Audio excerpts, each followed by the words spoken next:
Right, come on. Okie doke.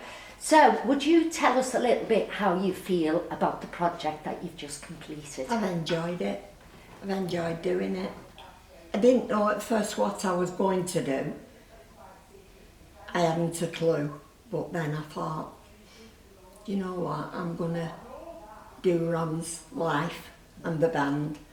That should be interesting to people, especially if they were in a dance, you know, dance music, and they went dancing, they'd enjoy it. So that's why. Tell us, because you did your programme slightly different to the other people who took part. Yeah. Tell us how you went about doing the whole process, what you did.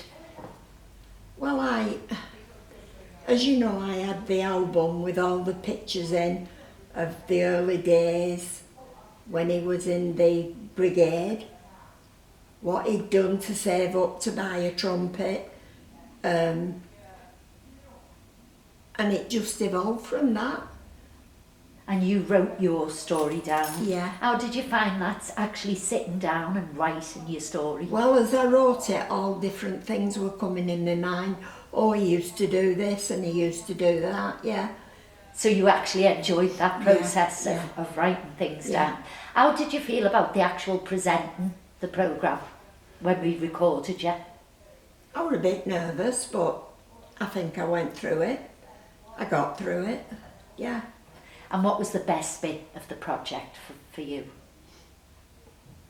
Reliving his life.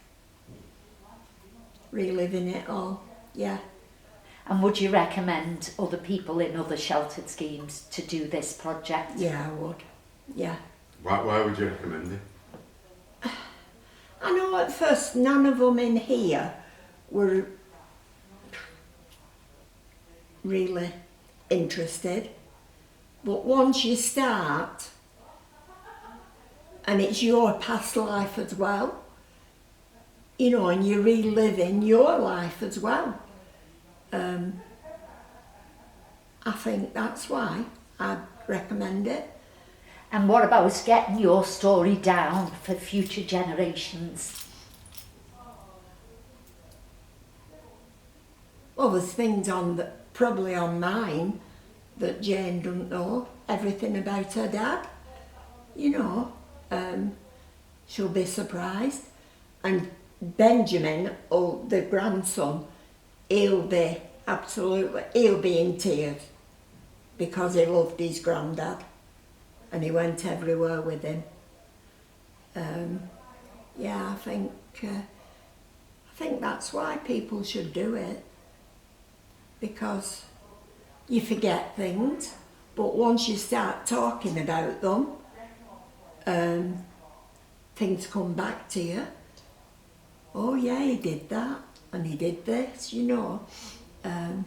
So you think it's a good thing for Onward Housing to put this project on? Yes, I do, yeah.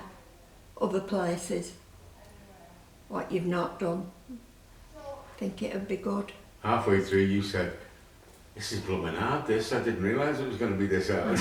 Yeah. I was going to leave that in, but I didn't in the end. Yeah. But it's lovely, been lovely working with you, Mary. It has. Your story's fascinating. Yeah. Tell you what though, one thing he did, and I don't know whether I told you last time,